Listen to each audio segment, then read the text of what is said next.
ਸਤਨਾਮ ਸ੍ਰੀ ਵਾਹਿਗੁਰੂ ਸਾਹਿਬ ਜੀ। ਬਾਣੀ ਗੁਰੂ ਗੁਰੂ ਹੈ ਬਾਣੀ, ਵਿੱਚ ਬਾਣੀ ਅੰਮ੍ਰਿਤ ਸਾਰੇ। ਗੁਰ ਬਾਣੀ ਕਹਿ ਸੇਵਕ ਜਨ ਮਾਨੈ, ਪਰਤਖ ਗੁਰੂ ਨਿਸਤਾਰੇ। ਡੰਡੌਤ ਬੰਧਨ ਅਨਕ ਬਾਰ, ਸਰਬ ਕਲਾ ਸਮਰੱਥ। ਡੋਲਣ ਤੇ ਰਾਖੋ ਪ੍ਰਭੂ, ਨਾਨਕ ਦੇ ਕਰ ਹੱਥ। ਸਤਨਾਮ ਵਾਹਿਗੁਰੂ ਸਾਹਿਬ ਜੀ। ਫਲ ਗੁਣ ਆਨੰਦ ਉਪਾਰਜਣਾ, ਹਰ ਸੱਜਣ ਪ੍ਰਗਟੇ ਆਏ। ਸੰਤ ਸਹਾਈ ਰਾਮ ਕੇ, ਕਰ ਕਿਰਪਾ ਦੀਆ ਮਿਲਾਏ। ਫਲ ਗੁਣ ਆਨੰਦ ਉਪਾਰਜਣਾ, ਹਰ ਸੱਜਣ ਪ੍ਰਗਟੇ ਆਏ। ਸੰਤ ਸਹਾਈ ਪ੍ਰੇਮ ਕੇ, ਕਰ ਕਿਰਪਾ ਦੀਆ ਮਿਲਾਏ। ਵਾਹਿਗੁਰੂ ਜੀ ਕਾ ਖਾਲਸਾ, ਵਾਹਿਗੁਰੂ ਜੀ ਕੀ ਫਤਿਹ। ਜੁਗੋ ਜੁਗ ਅਟਲ, ਚਵਰ ਛਤਰ ਤਖਤ ਦੇ ਮਾਲਕ, ਗੁਰਤਾ ਗੱਦੀ ਉੱਪਰ ਸੁਭਾਇਮਾਨ, ਧੰਨ ਸਾਹਿਬ ਸ੍ਰੀ ਗੁਰੂ ਗ੍ਰੰਥ ਸਾਹਿਬ ਮਹਾਰਾਜ ਜੀ ਦੀ ਪਾਵਨ ਪਵਿੱਤਰ ਹਜ਼ੂਰੀ ਅੰਦਰ ਜੁੜ ਬੈਠੀ ਗੁਰੂ ਪਿਆਰੀ ਖਾਲਸਾ ਸਾਧ ਸੰਗਤ ਜੀ। ਅੱਜ ਪਾਵਨ ਫੱਗਣ ਦੇ ਮਹੀਨੇ ਦੀ ਆਰੰਭਤਾ ਦਾ ਦਿਹਾੜਾ ਹੈ। ਵਾਹਿਗੁਰੂ ਪਰਮੇਸ਼ਰ ਅਕਾਲ ਪੁਰਖ ਪਰਮਾਤਮਾ ਨੇ ਮਾਘ ਦਾ ਮਹੀਨਾ ਹੈ ਜਿਹੜਾ ਆਪਣੇ ਭਾਣੇ ਵਿੱਚ ਬਤੀਤ ਕਰਵਾ ਲਿਆ ਹੈ। ਸੋ ਅੱਜ ਫੱਗਣ ਮਹੀਨੇ ਦੀ ਆਰੰਭਤਾ ਹੋਣ ਜਾ ਰਹੀ ਹੈ। ਅਕਾਲ ਪੁਰਖ ਪਰਮਾਤਮਾ ਦੇ ਚਰਨਾਂ ਵਿੱਚ ਅਰਦਾਸ ਬੇਨਤੀ ਕਰੀਏ ਕਿ ਜਿਸ ਤਰ੍ਹਾਂ ਮਾਘ ਦਾ ਮਹੀਨਾ ਵਾਹਿਗੁਰੂ ਪਰਮੇਸ਼ਰ ਨੇ ਆਪਣੇ ਭਾਣੇ ਵਿੱਚ ਬਤੀਤ ਕਰਵਾ ਲਿਆ, ਆਪਣੇ ਨਾਮ ਦੀ ਦਾਤ ਦੇ ਕਰਕੇ ਸਵਾਸ ਸਵਾਸ ਇਸ ਸੰਸਾਰ ਵਿੱਚ ਰਹਿੰਦਿਆਂ ਹੋਇਆਂ ਆਪਣਾ ਨਾਮ ਦੇ ਕਰਕੇ, ਅੰਮ੍ਰਿਤ ਵੇਲੇ ਦੀ ਦਾਤ ਦੇ ਕਰਕੇ ਨਿਵਾਜਣਾ ਕੀਤਾ। ਉਸੇ ਤਰ੍ਹਾਂ ਆਇਆ ਹੈ ਜੋ ਫੱਗਣ ਦਾ ਮਹੀਨਾ। ਇਸ ਫੱਗਣ ਦੇ ਮਹੀਨੇ ਵਿੱਚ ਵੀ ਅਕਾਲ ਪੁਰਖ ਪਰਮਾਤਮਾ ਆਪਣੀ ਮਿਹਰ ਦ੍ਰਿਸ਼ਟੀ ਇਸੇ ਤਰ੍ਹਾਂ ਬਣਾਈ ਰੱਖਣ। ਸੋ ਸਰਬ ਵਿਚਾਰਾਂ ਦੀ ਆਰੰਭਤਾ ਤੋਂ ਪਹਿਲਾਂ ਇਸ ਪਾਵਨ ਉਪਦੇਸ਼ ਦੀ ਕਥਾ ਦੀ ਆਰੰਭਤਾ ਤੋਂ ਪਹਿਲਾਂ ਸਤਿਗੁਰਾਂ ਦੀ ਬਖਸ਼ਿਸ਼ ਕੀਤੀ ਹੋਈ ਫਤਿਹ ਪ੍ਰਵਾਨ ਕਰੋ ਜੀ। ਕੋਈ ਰਸਨਾ ਵਾਂਝੀ ਨਾ ਰਹੇ। ਸਾਰੇ ਆਖੋ ਜੀ ਵਾਹਿਗੁਰੂ ਜੀ ਕਾ ਖਾਲਸਾ, ਵਾਹਿਗੁਰੂ ਜੀ ਕੀ ਫਤਿਹ। 12ਵਾਂ ਮਾਝ ਬਾਣੀ ਵਿੱਚ ਜੋ ਸਾਹਿਬ ਸ੍ਰੀ ਗੁਰੂ ਅਰਜਨ ਦੇਵ ਪਾਤਸ਼ਾਹ ਦੇ ਇਹ ਰਸਨਾ ਦੇ ਮੁਖਾਰ ਬਿੰਦ ਤੋਂ ਇਹ ਜਿਹੜੀ ਬਾਣੀ ਹੈ ਉਹ ਕਲਮਬੰਦ ਹੋਈ ਹੈ। ਤੇ ਇਸ ਬਾਣੀ ਦੇ ਵਿੱਚ ਜੋ ਫੱਗਣ ਮਹੀਨੇ ਦਾ ਉਪਦੇਸ਼ ਪਾਤਸ਼ਾਹ ਜੀ ਨੇ ਸਾਧ ਸੰਗਤ ਨੂੰ ਬਖਸ਼ਿਸ਼ ਕੀਤਾ ਹੈ, ਇਸ ਫੱਗਣ ਮਹੀਨੇ ਦਾ ਜੋ ਉਪਦੇਸ਼ ਹੈ, ਇਸ ਉਪਦੇਸ਼ ਰਾਹੀਂ ਧੰਨ ਸਾਹਿਬ ਸ੍ਰੀ ਗੁਰੂ ਅਰਜਨ ਦੇਵ ਪਾਤਸ਼ਾਹ ਜੀ ਸਮਝਾਉਣਾ ਕਰਦੇ ਹਨ ਕਿ ਉਹ ਜਿਹੜੀ ਜੀਵ ਇਸਤਰੀ ਹੈ ਉਹਦੇ ਅੰਦਰ ਕਿੰਨੀ ਤੜਪ ਹੈ ਆਪਣੇ ਪਤੀ ਪਰਮੇਸ਼ਰ ਨੂੰ ਲੈ ਕਰਕੇ। ਉਹ ਆਪਣੇ ਪਤੀ ਪਰਮੇਸ਼ਰ ਤੋਂ ਵਿਛੜੀ ਹੋਈ ਹੈ ਤੇ ਉਸ ਨੂੰ ਕਿੰਨੀ ਕੁ ਤੜਫ ਹੈ ਉਸ ਨੂੰ ਮਿਲਣ ਦੀ, ਉਸ ਪਤੀ ਪਰਮੇਸ਼ਰ ਨੂੰ ਮਿਲਣ ਦੀ।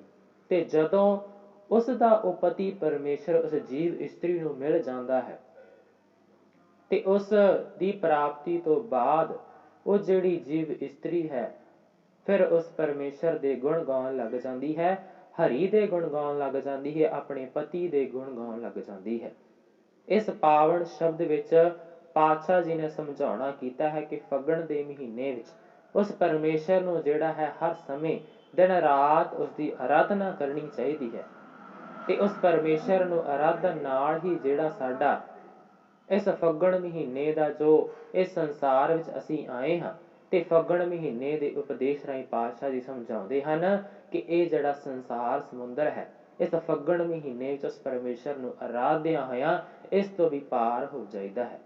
ਸੋ ਇਸ ਪਾਵਨ ਸ਼ਬਦ ਦੀ ਆਰੰਭਤਾ ਕਰੀਏ। ਸੋ ਬੜੇ ਹੀ ਨਿਮਰਤਾ ਸਹਿਤ ਆਪ ਜੀ ਦੇ ਚਰਨਾਂ ਵਿੱਚ ਬੇਨਤੀ ਹੈ ਕਿ ਸਾਧ ਸੰਗਤ ਜੀ ਬੜੇ ਹੀ ਇਕਾਗਰ ਬਿਰਤੀਆਂ ਨੂੰ ਜਿਹੜਾ ਹੈ, ਜਿੱਥੇ ਆਪਾਂ ਸਰੀਰ ਕਰਕੇ ਇੱਥੇ ਜੁੜ ਚੁੱਕੇ ਹਾਂ, ਉੱਥੇ ਮਨ ਕਰਕੇ ਵੀ ਉਸ ਪਰਮੇਸ਼ਰ ਨਾਲ ਜੁੜਨਾ ਕਰੀਏ ਤੇ ਇੱਥੇ ਹਾਜ਼ਰੀਆਂ ਭਰੀਏ, ਮਨ ਕਰਕੇ ਵੀ ਜੁੜੀਏ ਤੇ ਇਸ ਪਾਵਨ ਸ਼ਬਦ ਦੀ ਜਿਹੜੀ ਵਿਚਾਰ ਹੈ ਉਸ ਨੂੰ ਬੜੇ ਧਿਆਨ ਨਾਲ ਸੁਣਨਾ ਕਰੀਏ ਤੇ ਇਸ ਨੂੰ ਆਪਣੇ ਜੀਵਨ ਵਿੱਚ ਹੰਢਾਉਣਾ ਕਰੀਏ ਜੀ। ਫਲ ਗੁਣ ਆਨੰਦ ਉਪਾਰਜਣਾ, ਹਰ ਸੱਜਣ ਪ੍ਰਗਟੇ ਆਏ। ਧੰਨ ਸਾਹਿਬ ਸ੍ਰੀ ਗੁਰੂ ਅਰਜਨ ਦੇਵ ਪਾਤਸ਼ਾਹ ਜੀ ਇਸ 12ਵਾਂ ਮਹਾਮਾਜ ਬਾਣੀ ਵਿੱਚ ਜੋ ਫੱਗਣ ਮਹੀਨੇ ਦਾ, ਫਲਗੁਣ ਮਹੀਨੇ ਦਾ ਉਪਦੇਸ਼ ਦੇ ਰਹੇ ਹਨ, ਇਸ ਪਾਵਨ ਉਪਦੇਸ਼ ਦੀ ਪਹਿਲੀ ਪੰਕਤੀ ਵਿੱਚ ਪਾਤਸ਼ਾਹ ਜੀ ਸਮਝਾ ਰਹੇ ਹਨ ਕਿ ਫਲਗੁਣ ਆਨੰਦ ਉਪਾਰਜਣਾ, ਹਰ ਸੱਜਣ ਪ੍ਰਗਟੇ ਆਏ। ਕਿ ਜਿਨ੍ਹਾਂ ਜੀਵ ਇਸਤਰੀਆਂ ਦੇ ਹਿਰਦੇ ਵਿੱਚ, ਜਿਨ੍ਹਾਂ ਗੁਰਸਿੱਖਾਂ ਦੇ ਹਿਰਦੇ ਵਿੱਚ ਉਹ ਪ੍ਰਭੂ ਪਰਮੇਸ਼ਰ ਹੈ, ਜਿਹੜਾ ਸੱਜਣ ਹੈ, ਜਿਹੜਾ ਉਹ ਪਰਮੇਸ਼ਰ ਸੱਜਣ ਹੈ, ਮਿੱਤਰ ਹੈ, ਉਹ ਜਿਨ੍ਹਾਂ ਜੀਵ ਇਸਤਰੀਆਂ ਦੇ, ਜਿਨ੍ਹਾਂ ਗੁਰਮੁਖ ਜਨਾਂ ਦੇ, ਜਿਨ੍ਹਾਂ ਭਗਤ ਜਨਾਂ ਦੇ ਹਿਰਦੇ ਵਿੱਚ ਆ ਕਰਕੇ ਵਸਿਆ ਹੈ, ਤੇ ਉਹਨਾਂ ਦਾ ਕੋਈ ਖੁਸ਼ੀ ਦਾ ਟਿਕਾਣਾ ਨਹੀਂ ਰਹਿ ਜਾਂਦਾ।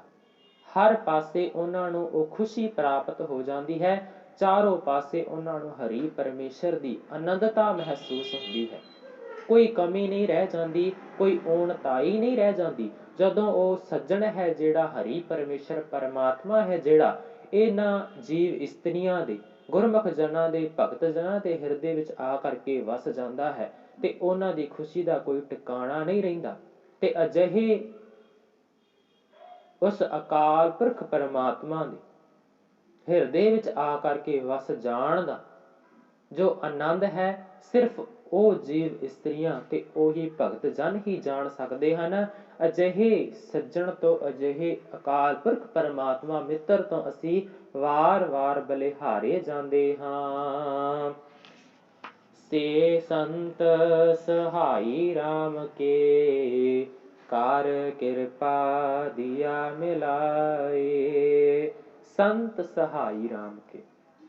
ਹੁਣ ਪਾਤਸ਼ਾਹ ਜੀ ਅੱਗੇ ਫਰਮਾਉਣਾ ਕਰਦੇ ਹਨ, ਸੰਤ ਭਗਤ ਜਿਨ੍ਹਾਂ ਨੂੰ ਸਾਸ ਗਿਰਾਸ ਹਰ ਸਾਹ ਦੇ ਨਾਲ ਪ੍ਰਭੂ ਦਾ ਨਾਮ ਨਹੀਂ ਵਿਸਰਦਾ, ਉਹ ਹਰ ਸਮੇਂ ਉਸ ਪਰਮੇਸ਼ਰ ਦਾ ਨਾਮ ਧਿਆਉਣਾ ਕਰਦੇ ਹਨ।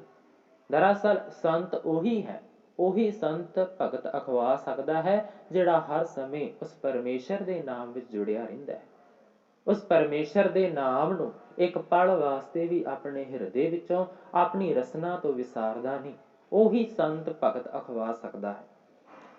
ਪਾਤਸ਼ਾਹ ਜੀ ਫਰਮਾਉਂਦੇ ਹਨ, ਸੰਤ ਸਹਾਈ ਰਾਮ ਕੇ, ਕਰ ਕਿਰਪਾ ਦੀਆ ਮਿਲਾਏ। ਪਾਤਸ਼ਾਹ ਜੀ ਫਰਮਾਉਂਦੇ ਹਨ, ਉਹ ਜਿਹੜੇ ਸੰਤ ਭਗਤ ਹਨ ਜਿਨ੍ਹਾਂ ਨੂੰ ਪ੍ਰਭੂ ਦਾ ਨਾਮ ਨਹੀਂ ਵਿਸਰਦਾ, ਉਹ ਜਗਿਆਸੂਆਂ ਦੇ ਹਿਰਦੇ ਵਿੱਚ ਵਾਹਿਗੁਰੂ ਦਾ ਪ੍ਰੇਮ ਪੈਦਾ ਕਰਨ ਵਿੱਚ ਸਹਾਇਤਾ ਕਰਦੇ ਹਨ। ਜਿਹੜੇ ਸੰਤ ਭਗਤ ਹਨ, ਉਹ ਜਿਹੜੇ ਗੁਰਮੁਖ ਜਨ ਹਨ, ਜਗਿਆਸੂ ਹਨ, ਪਰਮੇਸ਼ਰ ਦੀ ਪ੍ਰਾਪਤੀ ਨੂੰ ਲੋਚਦੇ ਹਨ, ਉਹਦੇ ਦਰਸ਼ਨਾਂ ਨੂੰ ਲੋਚਦੇ ਹਨ, ਉਹਦਾ ਜਿਹੜਾ ਝਲਕ ਹੈ, ਉਹਦਾ ਜਿਹੜਾ ਦਰਸ਼ਨ ਹੈ ਹਰੀ ਪਰਮੇਸ਼ਰ ਦਾ, ਉਹਨਾਂ ਨੂੰ ਦਰਸ਼ਨਾਂ ਦੀ ਤਾਂਘ ਹੈ, ਉਹ ਚਾਹੁੰਦੇ ਹਨ ਕਿ ਉਹ ਹਰੀ ਪਰਮੇਸ਼ਰ ਸਾਡੇ ਹਿਰਦੇ ਵਿੱਚ ਆ ਵਸੇ। ਤੇ ਇਹ ਜਿਹੜੇ ਸੰਤ ਭਗਤ ਹਨ, ਉਹਨਾਂ ਜਗਿਆਸੂਆਂ ਦੇ ਹਿਰਦੇ ਵਿੱਚ ਜਿਹੜਾ ਉਹ ਹਰੀ ਪਰਮੇਸ਼ਰ ਆ ਕਰਕੇ ਵਸ ਜਾਵੇ, ਉਹਦੇ ਵਿੱਚ ਇਹ ਜਿਹੜੇ ਸੰਤ ਮਹਾਂਪੁਰਸ਼ ਆਪਣਾ ਬੜਾ ਵੱਡਾ ਰੋਲ ਅਦਾ ਕਰਦੇ ਹਨ।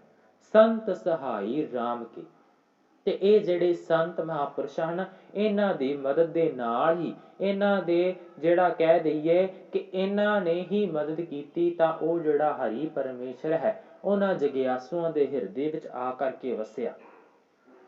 ਤੇ ਉਹਨਾਂ ਦੇ ਹਿਰਦੇ ਵਿੱਚ ਜਦੋਂ ਆ ਕਰਕੇ ਵਸਿਆ ਹੈ, ਘਰ ਕਿਰਪਾ ਦੀਆ ਮਿਲਾਏ, ਇਹਨਾਂ ਦੀ ਕਿਰਪਾ ਸਦਕਾ, ਗੁਰੂ ਦੀ ਸਦਕਾ ਹੀ ਉਹ ਜਿਹੜਾ, ਗੁਰੂ ਦੀ ਸਦਕਾ, ਸੰਤ ਦੀ ਸਦਕਾ ਹੀ ਜਿਹੜਾ ਉਹ ਜਗਿਆਸੂ ਹੈ, ਉਸ ਹਰੀ ਪਰਮੇਸ਼ਰ ਨਾਲ ਉਹਦਾ ਮਿਲਾਪ ਹੈ ਜਿਹੜਾ ਹੋ ਜਾਂਦਾ ਹੈ।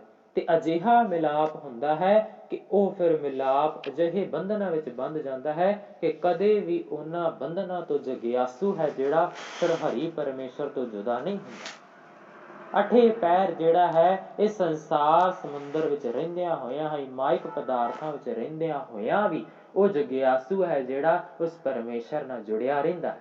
ਅਜਿਹੇ ਹਨ ਸੰਤ ਮਹਾਂਪੁਰਸ਼ ਜਿਹੜੇ ਜਗਿਆਸੂ ਨੂੰ, ਜਗਿਆਸੂ ਦੇ ਹਿਰਦੇ ਵਿੱਚ ਉਹਦੀ ਜਿਹੜੀ ਤਾਂਘ ਹੈ, ਉਹਦੀ ਤਾਂਘ ਨੂੰ ਅਲੋਪ ਕਰਕੇ ਉਹਦੀ ਜਿਹੜੀ ਇੱਛਾ ਹੈ, ਉਸ ਇੱਛਾ ਨੂੰ ਪੂਰਨ ਕਰਦੇ ਹਨ ਤੇ ਉਹਦੇ ਹਿਰਦੇ ਵਿੱਚ ਉਹ ਹਰੀ ਪਰਮੇਸ਼ਰ ਹੈ ਜਿਹੜਾ ਉਹ ਵਸਾਉਣਾ ਕਰਦੇ ਹਨ। ਤੇ ਇਹਨਾਂ ਦੀ ਕਿਰਪਾ ਸਦਕਾ ਹੀ ਜਿਹੜਾ ਉਹ ਹਰੀ ਪਰਮੇਸ਼ਰ ਨਾਲ ਮਿਲਾਪ ਹੈ ਜਿਹੜਾ ਹੋ ਜਾਂਦਾ ਹੈ। ਸੇਜ ਸੁਹਾਵੀ ਸਰਬ ਸੁਖ, ਹੁਣ ਦੁਖਾ ਨਾਹੀ ਜਾਏ। ਪਾਤਸ਼ਾਹ ਜੀ ਅੱਗੇ ਫਰਮਾਉਂਦੇ ਹਨ ਕਿ ਜਦੋਂ ਹਰੀ ਪਰਮੇਸ਼ਰ ਹੈ ਜਿਹੜਾ ਜਗਿਆਸੂਆਂ ਦੇ ਹਿਰਦੇ ਵਿੱਚ ਇਹਨਾਂ ਸੰਤ ਮਹਾਂਪੁਰਸ਼ਾਂ ਦੀ ਕਿਰਪਾ ਸਦਕਾ, ਗੁਰੂ ਦੀ ਕਿਰਪਾ ਸਦਕਾ ਆ ਕਰਕੇ ਵਸਿਆ ਹੈ, ਤੇ ਹੁਣ ਜਦੋਂ ਉਹ ਆ ਕਰਕੇ ਇਸ ਹਿਰਦੇ ਰੂਪੀ ਸੇਜਾ ਉੱਪਰ ਆ ਕਰਕੇ ਸਜਿਆ ਹਰੀ ਪਰਮੇਸ਼ਰ, ਤੇ ਉਹ ਜਿਹੜਾ ਜਗਿਆਸੂ ਹੈ ਉਹਨੂੰ ਹਰ ਤਰ੍ਹਾਂ ਦਾ ਸੁੱਖ ਆਨੰਦ ਹੈ ਫਿਰ ਜਿਹੜਾ ਉਹਦੀ ਪ੍ਰਾਪਤੀ ਹੋ ਜਾਂਦੀ ਹੈ। ਹੁਣ ਦੁੱਖਾਂ ਨਾਹੀਂ ਜਾਏ, ਦੁੱਖ ਦੀ ਕੋਈ ਉਹਦੇ ਅੰਦਰ ਗੁੰਜਾਇਸ਼ ਹੀ ਨਹੀਂ ਰਹਿ ਜਾਂਦੀ। ਹਰ ਪਾਸੇ ਜਦੋਂ ਉਹ ਪਰਮੇਸ਼ਰ ਹਿਰਦੇ ਵਿੱਚ ਆ ਕਰਕੇ ਵਸਿਆ, ਹਰ ਪਾਸੇ ਉਹਨੂੰ ਆਨੰਦਮਈ ਮਾਹੌਲ ਬਣ ਗਿਆ। ਹਰ ਪਾਸੇ ਹੈ ਜਿਹੜਾ ਅਨਹਦ ਨਾਦ ਦੇ ਜਿਹੜੇ ਵਾਜੇ ਵੱਜਣ ਲੱਗ ਗਏ ਹਨ। ਕੋਈ ਸ਼ੋਰ ਸ਼ਰਾਬਾ ਨਹੀਂ ਹੈ, ਕੋਈ ਤ੍ਰਿਸ਼ਨਾ ਨਹੀਂ ਹੈ, ਕੋਈ ਹੋਰ ਮਾਇਕ ਪਦਾਰਥਾਂ ਦੀ ਖਿੱਚ ਨਹੀਂ ਹੈ। ਇਹ ਅੰਦਰ ਦੀ ਜਿਹੜਾ ਸ਼ਾਂਤ ਹੈ, ਸਹਿਜ ਸੰਤੋਖ ਹੈ ਜਿਹੜਾ ਉਹ ਪ੍ਰਾਪਤ ਹੋ ਗਿਆ ਹੈ। ਸੇਜ ਸੁਹਾਵੀ ਸਰਬ ਸੁਖ, ਹੁਣ ਦੁੱਖਾਂ ਨਾਹੀਂ ਜਾਏ, ਹੁਣ ਸਿਰਫ ਸੁੱਖ ਹੀ ਸੁੱਖ ਹਨ, ਆਨੰਦ ਹੀ ਆਨੰਦ ਹੈ। ਦੁੱਖ ਦੀ ਜਿਹੜੀ ਹੈ ਉਹ ਕੋਈ ਗੁੰਜਾਇਸ਼ ਹੀ ਨਹੀਂ ਰਹਿ ਗਈ। ਜਦੋਂ ਦਾ ਹਿਰਦੇ ਵਿੱਚ ਆ ਕਰਕੇ ਪਰਮੇਸ਼ਰ ਹੈ ਜਿਹੜਾ ਵਸ ਗਿਆ ਹੈ। ਇੱਛ ਪੁੰਨੀ ਵਡ ਭਾਗਣੀ, ਵਾਰ ਪਾਇਆ ਹਰ ਰਾਏ। ਇੱਛ ਪੁੰਨੀ ਵਡ ਭਾਗਣੀ। ਪਾਤਸ਼ਾਹ ਜੀ ਇਸ ਫੱਗਣ ਮਹੀਨੇ ਦਾ ਜੋ ਇਹਨਾਂ ਪਾਤਸ਼ਾਹ ਜੀ ਨੇ ਉਪਦੇਸ਼ ਬਖਸ਼ਿਸ਼ ਕੀਤਾ ਹੈ, ਉਸ ਵਿੱਚ ਫਰਮਾ ਰਹੇ ਹਨ, ਇੱਛ ਪੁੰਨੀ ਵਡ ਭਾਗਣੀ, ਕਿ ਜਿਸ ਜਗਿਆਸੂ ਰੂਪ ਇਸਤਰੀ ਨੇ ਉਸ ਰਾਜਾ, ਰਾਏ ਦਾ ਭਾਵ ਹੈ ਇੱਥੇ ਰਾਜਾ, ਤੇ ਰਾਜਾ ਕੌਣ ਹੈ? ਹਰੀ ਅਕਾਲ ਪੁਰਖ ਪਰਮਾਤਮਾ। ਉਹ ਹਰੀ ਅਕਾਲ ਪੁਰਖ ਪਰਮਾਤਮਾ ਪਰਮੇਸ਼ਰ ਹੈ ਜਿਹੜਾ ਪਤੀ ਦੀ ਜਿਹੜੀ ਪ੍ਰਾਪਤੀ ਉਸ ਜੀਵ ਇਸਤਰੀ ਨੂੰ, ਜਗਿਆਸੂ ਨੂੰ ਹੋ ਗਈ ਹੈ, ਤੇ ਉਹਦੀਆਂ ਜਿਹੜੀਆਂ ਇੱਛਾਵਾਂ ਸਨ ਉਹ ਫਿਰ ਉਹ ਇੱਛਾਵਾਂ ਦੀ ਜਿਹੜੀ ਪੂਰਤੀ ਸੀ ਉਹ ਹੋ ਗਈ ਹੈ, ਤੇ ਹੋਰ ਜਿਹੜੀ ਦੁਨਿਆਵੀ ਇੱਛਾਵਾਂ ਸਨ ਉਹਦੀਆਂ ਉਹ ਖਤਮ ਹੋ ਗਈਆਂ ਹਨ। ਜਦੋਂ ਉਹ ਅਕਾਲ ਪੁਰਖ ਪਰਮਾਤਮਾ ਹੈ ਜਿਹੜਾ ਉਸ ਜਗਿਆਸੂ ਦੇ ਹਿਰਦੇ ਵਿੱਚ ਆ ਕਰਕੇ ਵਸਿਆ, ਰਸਨਾ ਉੱਪਰ, ਜਗਿਆਸੂ ਦੇ ਰਸਨਾ ਉੱਪਰ ਜਿਹੜਾ ਹਰ ਸਮੇਂ ਉਸ ਪਰਮੇਸ਼ਰ ਦਾ ਨਾਮ ਰਹਿੰਦਾ ਹੈ, ਤੇ ਜਦੋਂ ਉਹ ਪਰਮੇਸ਼ਰ ਹੈ ਜਿਹੜਾ ਹਿਰਦੇ ਵਿੱਚ ਵਸਿਆ ਹੋਵੇ, ਰਸਨਾ ਉੱਪਰ ਨਾਮ ਹਰ ਸਮੇਂ ਉਸ ਪਰਮੇਸ਼ਰ ਦਾ ਹੀ ਹੋਵੇ, ਤੇ ਫਿਰ ਜਿਹੜੀਆਂ ਇੱਛਾਵਾਂ ਹਨ ਉਹ ਖਤਮ ਹੋ ਜਾਂਦੀਆਂ ਹਨ, ਤੇ ਸਿਰਫ ਇੱਕੋ ਹੀ ਇੱਛਾ ਰਹਿ ਜਾਂਦੀ ਹੈ ਕਿ ਉਸ ਪ੍ਰਭੂ ਪਰਮਾਤਮਾ ਹੈ ਜਿਹੜਾ ਹਰ ਸਮੇਂ ਆਪਣੇ ਚਰਨਾਂ ਨਾਲ ਜੋੜੀ ਰੱਖੇ। ਇੱਥੇ ਪਾਤਸ਼ਾਹ ਧੰਨ ਸਾਹਿਬ ਸ੍ਰੀ ਗੁਰੂ ਅਰਜਨ ਦੇਵ ਪਾਤਸ਼ਾਹ ਜੀ ਇਹੀ ਫਰਮਾ ਰਹੇ ਹਨ, ਇੱਛ ਪੁੰਨੀ ਵਡ ਭਾਗਣੀ, ਵਰ ਪਾਇਆ ਹਰ ਰਾਏ। ਤੇ ਬਸ ਜਿਹੜੀਆਂ ਇੱਛਾਵਾਂ ਸਨ ਖਤਮ ਹੋ ਗਈਆਂ ਹਨ, ਤੇ ਉਸ ਪਰਮੇਸ਼ਰ ਨੇ ਜਿਹੜਾ ਇਹੀ ਵਰ ਦੇ ਦਿੱਤਾ ਹੈ ਕਿ ਹਰ ਸਮੇਂ ਹੈ ਜਿਹੜਾ ਉਹ ਪਰਮੇਸ਼ਰ ਦੇ ਨਾਮ ਵਿੱਚ ਹੀ ਰਤੇ ਰਹਿਣਾ ਹੈ, ਉਸ ਦੇ ਰੰਗ ਵਿੱਚ ਹੀ, ਉਸ ਦੇ ਨਾਮ ਵਿੱਚ ਹੀ ਰਤੇ ਰਹਿਣਾ ਹੈ। ਮਿਲ ਸਹੀਆ ਮੰਗਲ ਗਵਹੀ, ਗੀਤ ਗੋਵਿੰਦ ਅਲਾਏ। ਤੇ ਜਦੋਂ ਹੁਣ ਉਸ ਜਗਿਆਸੂ ਰੂਪ ਇਸਤਰੀ ਨੂੰ ਜਿਹੜਾ ਹੈ ਉਹ ਪਰਮੇਸ਼ਰ ਦੀ ਪ੍ਰਾਪਤੀ ਹੋ ਜਾਂਦੀ ਹੈ, ਹਿਰਦੇ ਵਿੱਚ ਜਦੋਂ ਫੱਗਣ ਦੇ ਮਹੀਨੇ ਵਿੱਚ ਜਦੋਂ ਉਹ ਪਰਮੇਸ਼ਰ ਹਿਰਦੇ ਵਿੱਚ ਵਸਿਆ ਹੋਵੇ ਤੇ ਉਹ ਫਿਰ ਜਿਹੜੀ ਜਗਿਆਸੂ ਰੂਪ ਇਸਤਰੀ ਹੈ, ਜਿਹੜੀ ਲੋਚਦੀ ਸੀ ਉਸ ਪ੍ਰਭੂ ਪਰਮੇਸ਼ਰ ਦੇ ਦਰਸ਼ਨਾਂ ਦੀ, ਤਾਂਘ ਸੀ ਉਹਨੂੰ, ਲੋਚਦੀ ਸੀ, ਇੱਛਾ ਸੀ ਉਹਦੀ ਕਿ ਉਹ ਜਿਹੜਾ ਪਰਮੇਸ਼ਰ ਹੈ ਹਿਰਦੇ ਵਿੱਚ ਵਸ ਜਾਵੇ ਆ ਕਰਕੇ। ਤੇ ਹੁਣ ਜਦੋਂ ਉਹਦੀ ਇੱਛਾ ਪੂਰਨ ਹੋਈ ਹੈ, ਹਿਰਦੇ ਵਿੱਚ ਜਦੋਂ ਉਹ ਪਰਮੇਸ਼ਰ ਵਸਿਆ ਹੈ, ਤੇ ਫਿਰ ਉਹ ਜਿਹੜੀ ਜੀਵ ਇਸਤਰੀ ਹੈ ਉਸ ਪਰਮੇਸ਼ਰ ਦੇ ਗੁਣ ਗਾਉਂਦੀ ਹੈ, ਮਿਲ ਸਹੀਆ ਮੰਗਲ ਗਾਵੇ। ਇਥੇ ਅਰਥ ਨੇ ਜਿਹੜੇ ਇਹ ਵੀ ਲੈ ਸਕਦੇ ਹਾਂ, ਸਹੀਆ ਮੰਗਲ ਗਾਵੇ ਦਾ ਭਾਵ ਉਹ ਜਿਹੜੇ ਆਪਣੇ ਇੰਦਰੇ ਹਨ ਉਹਨਾਂ ਨੂੰ ਆਪਣੀਆਂ ਸਹੇਲੀਆਂ ਬਣਾ ਕਰਕੇ ਇੰਦਰੀਆਂ ਦੇ ਨਾਲ ਉਸ ਪਰਮੇਸ਼ਰ ਦੇ ਗੁਣ ਗਾਉਂਦੀ ਹੈ। ਤੇ ਇੱਥੇ ਦੂਜੇ ਅਰਥ ਇਹ ਵੀ ਲੈ ਸਕਦੇ ਹਾਂ ਕਿ ਉਹ ਜਿਹੜੀ ਜੀਵ ਇਸਤਰੀ ਹੈ, ਜਗਿਆਸੂ ਇਸਤਰੀ ਹੈ, ਉਹ ਆਪਣੇ ਸਾਥੀਆਂ ਨਾਲ, ਆਪਣੀ ਸਖੀਆਂ ਨਾਲ ਮਿਲ ਕਰਕੇ ਜਿਹੜਾ ਉਸ ਹਰੀ ਪਰਮੇਸ਼ਰ ਦੇ ਗੁਣ ਗਾਉਂਦੀ ਹੈ, ਉਸਤਤ ਕਰਦੀ ਹੈ, ਜਸ ਗਾਉਂਦੀ ਹੈ ਉਹਦਾ। ਹਰ ਜਿਹਾ ਅਵਰ ਨਾ ਦਿਸਈ, ਕੋਈ ਦੂਜਾ ਲਵੈ ਨਾ ਲਾਏ। ਉਹ ਪਰਮੇਸ਼ਰ ਹੈ ਜਿਹੜਾ ਇੰਨਾ ਕਿਰਪਾਲੂ ਦਇਆਲੂ ਹੈ ਕਿ ਹਰ ਸਮੇਂ ਆਪਣੇ ਭਗਤਾਂ ਦੀ ਲਾਜ ਰੱਖਦਾ ਹੈ, ਹਰ ਸਮੇਂ ਆਪਣੇ ਸੇਵਕਾਂ ਨੂੰ ਜਿਹੜਾ ਹੈ ਅੰਗੀਕਾਰ ਕਰਦਾ ਹੈ, ਹਰ ਸਮੇਂ ਆਪਣੇ ਚਰਨਾਂ ਨਾਲ ਜੋੜੀ ਰੱਖਦਾ ਹੈ। ਹਰ ਜਿਹਾ ਅਵਰ ਨਾ ਦਿਸਈ। ਹੁਣ ਉਸ ਜਗਿਆਸੂ ਇਸਤਰੀ ਦੀ ਵੇਦਨਾ ਇਹ ਵੀ ਹੈ, ਪਾਤਸ਼ਾਹ ਜੀ ਦੱਸ ਰਹੇ ਹਨ ਕਿ ਉਹ ਜਿਹੜੀ ਜੀਵ ਇਸਤਰੀ ਹੈ ਉਹਦੇ ਹਿਰਦੇ ਵਿੱਚ ਕਿਸੇ ਹੋਰ ਦੀ ਤਾਂਘ ਨਹੀਂ, ਕੋਈ ਉਹਦੇ ਹਿਰਦੇ ਵਿੱਚ ਦੇਵੀ ਦੇਵਤਾ ਨਹੀਂ ਵਸਿਆ ਹੋਇਆ, ਕੋਈ ਹੋਰ ਕੋਈ ਪੀਰ ਫਕੀਰ ਨਹੀਂ ਹੈ ਉਹਦੇ ਹਿਰਦੇ ਵਿੱਚ, ਸਿਰਫ ਤੇ ਸਿਰਫ ਇੱਕੋ ਅਕਾਲ ਪੁਰਖ ਪਰਮਾਤਮਾ ਦੀ ਆਸ ਹੈ ਉਹਦੇ ਹਿਰਦੇ ਵਿੱਚ, ਉਸ ਤੋਂ ਬਿਨਾਂ ਉਹ ਕਿਸੇ ਨੂੰ ਨਹੀਂ ਲੋਚਦੀ। ਹਰ ਜਿਹਾ ਅਵਰ ਨ ਦਿਸਈ। ਉਹ ਜਗਿਆਸੂ ਇਸਤਰੀ ਕਹਿ ਰਹੀ ਹੈ, ਅਕਾਲ ਪੁਰਖ ਪਰਮਾਤਮਾ ਦੇ ਅੱਗੇ ਅਰਜ਼ੋਈ ਕਰ ਰਹੀ ਹੈ ਤੇ ਉਹਦੇ ਉਸਤਤ ਕਰਦੀ ਹੋਈ, ਉਹਦੇ ਗੁਣਾਂ ਨੂੰ ਬਿਆਨ ਕਰਦੀ ਹੋਈ ਜਿਹੜੀ ਜੀਵ ਇਸਤਰੀ ਹੈ, ਕਹਿ ਰਹੀ ਹੈ ਕਿ ਉਹ ਹਰ ਜਿਹਾ ਅਵਰ ਨ ਦਿਸਈ, ਕਿ ਹੇ ਹਰੀ ਪਰਮੇਸ਼ਰ ਪਰਮਾਤਮਾ, ਤੇਰੇ ਵਰਗਾ ਇਸ ਸੰਸਾਰ ਵਿੱਚ ਹੋਰ ਕੋਈ ਨਹੀਂ ਹੈ। ਤੇਰੇ ਤੋਂ ਵੱਡਾ ਕਿਰਪਾਲੂ ਦਇਆਲੂ ਪਰਮਾਤਮਾ, ਸਰਬ ਕਲਾ ਸੰਪੂਰਨ, ਸਰਬ ਸ਼ਕਤੀਮਾਨ ਇਸ ਸੰਸਾਰ ਵਿੱਚ ਹੋਰ ਕੋਈ ਹੋ ਹੀ ਨਹੀਂ ਸਕਦਾ ਤੇ ਨਾ ਹੀ ਕੋਈ ਹੈ। ਉਹ ਜੀਵ ਇਸਤਰੀ ਕਹਿ ਰਹੀ ਹੈ ਕਿ ਪਰਮਾਤਮਾ ਤੇਰੇ ਵਰਗਾ ਇਸ ਸੰਸਾਰ ਵਿੱਚ ਕੋਈ ਨਹੀਂ ਹੈ, ਤੇਰੇ ਤੋਂ ਸਿਵਾ ਸਾਨੂੰ ਨਿਮਾਣਿਆਂ ਨੂੰ, ਸਾਡੇ ਗਰੀਬਾਂ ਨੂੰ ਕਿਹਨੇ ਆਪਣੇ ਨਜ਼ਦੀਕ ਲਾਉਣਾ ਹੈ। ਹਰ ਕੋਈ ਆਪਣੇ ਤੋਂ ਦੂਰ ਕਰਦਾ ਹੈ, ਸਿਰਫ ਤੇ ਸਿਰਫ ਤੂੰ ਹੀ ਇੱਕ ਐਸਾ ਕਿਰਪਾਲੂ ਪਾਤਸ਼ਾਹ ਹੈ ਜਿਹੜਾ ਸਾਨੂੰ ਗਰੀਬਾਂ ਨੂੰ ਆਪਣੇ ਪਾਸ ਜਿਹੜਾ ਹੈ ਬਿਠਾ ਕਰਕੇ, ਉੱਚੀਆਂ ਪਦਵੀਆਂ ਦੇ ਕਰਕੇ ਮਾਣ ਬਖਸ਼ਦਾ ਹੈ। ਉਹ ਜੀਵ ਇਸਤਰੀ ਇੰਨੀ ਕੁ ਨਿਮਰਤਾ ਸਹਿਤ ਹੋ ਕਰਕੇ ਉਸ ਪਰਮੇਸ਼ਰ ਦੇ ਗੁਣਾਂ ਨੂੰ ਬਿਆਨ ਕਰਦੀ ਹੋਈ ਕਹਿ ਰਹੀ ਹੈ ਕਿ ਉਹ ਪਰਮਾਤਮਾ ਹੀ ਹੈ ਜਿਹੜਾ ਸਾਨੂੰ ਗਰੀਬਾਂ ਨੂੰ ਜਿਹੜਾ ਉੱਚਾ ਮਾਣ ਬਖਸ਼ਦਾ ਹੈ, ਉਸ ਤੋਂ ਸਿਵਾ ਜਿਹੜਾ ਹੋਰ ਕੋਈ ਸਾਨੂੰ ਆਪਣੇ ਨਜ਼ਦੀਕ ਨਹੀਂ ਲਾਉਣ ਵਾਲਾ, ਤੇ ਉਹਦੇ ਤੋਂ ਸਿਵਾ ਸਾਡੇ ਹਿਰਦੇ ਵਿੱਚ ਕੋਈ ਨਹੀਂ ਵਸਦਾ। ਹਲਤ ਪਲਤ ਸਵਾਰਿਓ ਨ, ਨਹਿ ਚਲ ਦਿੱਤੀਆ ਨ ਜਾਏ। ਉਸ ਪਰਮੇਸ਼ਰ ਨੇ ਫਿਰ ਜਿਹੜਾ ਹੈ ਉਸ ਜਗਿਆਸੂ ਦਾ ਹਲਤ ਪਲਤ ਲੋਕ ਤੇ ਪਰਲੋਕ ਸਵਾਰ ਦਿੱਤਾ। ਜਿਹੜਾ ਫੱਗਣ ਦੇ ਮਹੀਨੇ ਵਿੱਚ ਉਸ ਪਰਮੇਸ਼ਰ ਦੀ ਆਰਾਧਨਾ ਕਰਦਾ ਹੈ, ਉਹਦਾ ਇਹ ਲੋਕ ਵੀ ਸੁਹੇਲਾ ਹੋ ਜਾਂਦਾ ਹੈ ਤੇ ਪਰਲੋਕ ਵੀ ਸੁਹੇਲਾ ਹੋ ਜਾਂਦਾ ਹੈ, ਤੇ ਉਹਨੂੰ ਸੱਚਖੰਡ ਉਹ ਸੱਚੀ ਦਰਗਾਹ ਵਿੱਚ ਜਿਹੜੀਆਂ ਉੱਚੀਆਂ ਪਦਵੀਆਂ, ਮਾਣ ਸਤਿਕਾਰ ਪ੍ਰਾਪਤ ਹੁੰਦਾ ਹੈ।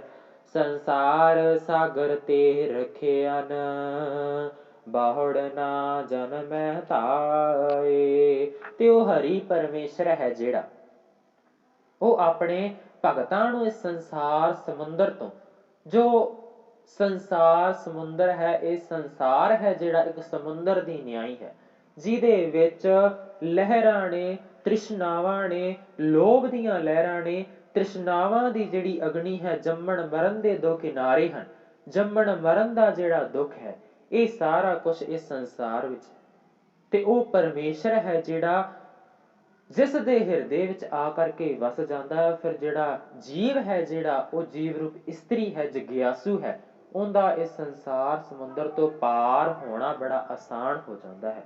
ਫਿਰ ਉਹ ਬਹੁੜ ਨਾ ਜਨਮੈ ਧਾਏ ਦਾ ਭਾਵ ਉਹ ਮੁੜ ਕੇ ਇਸ ਸੰਸਾਰ ਵਿੱਚ ਨਹੀਂ ਆਉਂਦਾ।